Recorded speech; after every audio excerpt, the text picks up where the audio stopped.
자, 후시딘은요, 기본적으로 재생연고로 보통 알고 계시는 분들이 많은데요. 후시딘은 그 안에 들어가 있는 성분이 후시딕 애시드, 즉 항생제입니다. 자, 그래서 상처가 났을 때는 기본적으로 상처에 대한 2차 감염이 생기지 않게끔 잡아주는 용도가 바로 후시딘인 거고요. 그 이외에도 뮤피로신이라고 하는 성분의 항생제, 박트로반, 박트란 이런 등등의 여러 가지 연고들이 있는데 그런 연고 역시 괜찮습니다. 그래서 재생연고의 개념으로 후시딘이 절대 아니고요. 후시딘은 상처가 났을 때 2차 감염이 생기지 않게끔 잡아주는 항생제 연고라는 점 기억해 주시면 좋을 것 같습니다.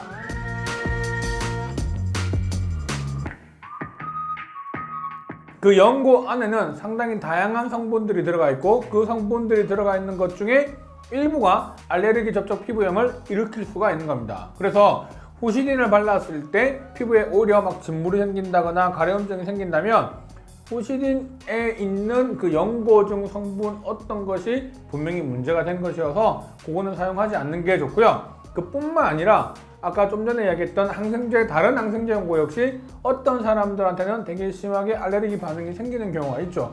모든 사람들이 그런 반응이 안 생기면 좋겠지만 실질적으로 어떤 성분에 알레르기 반응이 생겼을 때는 좋은 연고나 정말 우리가 말하는 항생제 연고라고 하더라도 그 안에 있는 성분 때문에 문제가 될 수는 있습니다.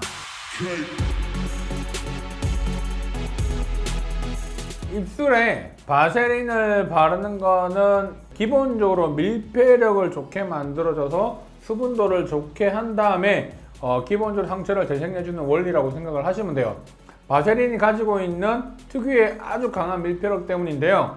바세린을 우리 몸에 바르거나 할 때는 전혀 문제가 되지 않지만 먹을 수 있는 형태라고 한다면 바르지 않는 게 좋죠. 특히 입술. 그래서 립글로스나 립밤의 형태의 페트롤라툼, 즉 바세린 성분이 들어가 있는 것들을 사용을 했을 때 우리가 그걸 다 먹게 되기 때문에 그러면 실질적으로 우리 몸에서는 그거를 분해할 수 있는 능력이 떨어집니다. 그래서 우리 몸에 축적이 되는 문제가 생길 수 있어서 실제로 먹는 것에는 이런 것들을 사용하지 않는 게 좋긴 해요. 항생제 성분 그 자체가 2차 감염을 잡아주는 요인이니까 찢어진 게 심하지 않다면 바세린보다는 그런 페트롤라툼 미네랄 오일이 들어가 있지 않은 립글로스나 립밤을 사용해 주시는 게 좋고요.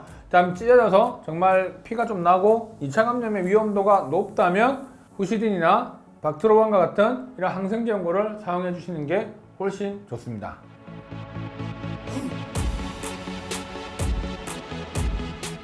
정말 많은 분들이 여쭤보시더라고요. 구순포진, 즉 단순포진이라고 하고요. 헤르페스라고도 합니다. 이 헤르페스 바이러스가 감염이 되게 되면 실제로 입술에 물집이 생기면서 되게 통증이 있고 정말 이게 이제 짓무르는 경우가 되게 많죠. 자, 이런 경우는 물집이 생기게 되면 일단 기본적으로 2차 감염의 위험도가 되게 높아져요. 그래서 이런 항생제 연고를 사용을 하는 경우고요. 이런 아시클로브 연고 이런 제품들이 있죠. 단순 포진 바이러스 헤르페스를 잡아주는 연고는 원래 아시클로브 연고를 사용을 합니다. 근데 이 아시클로브 연고는 언제 사용하는 게 좋냐면 기본적으로 증상이 생길 때 본인이 알아요. 생길 것 같아. 딱 느낌이 오거든요.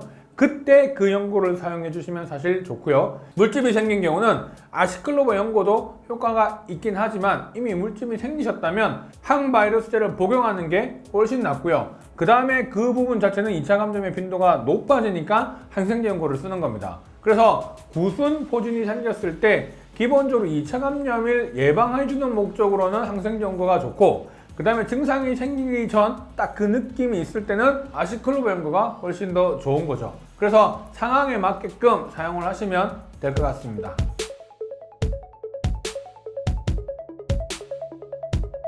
사실 안연고라고 하는 게 눈에 쓰는 연고잖아요. 눈 안에 그 연고 성분이 들어갔을 때 문제가 일으키지 않는 성분이기 때문에 우리가 일반적으로 다른 연고에 비해서 훨씬 더 안전하다고 생각을 하고 안정성면이 그런 부분에서는 입증이 되어 있습니다. 그런 연고를 입술에 발라서 그걸 먹게 된다고 한다면 크게 문제가 되진 않겠죠. 자, 그래서 충분히 사용해도 상관이 없고요.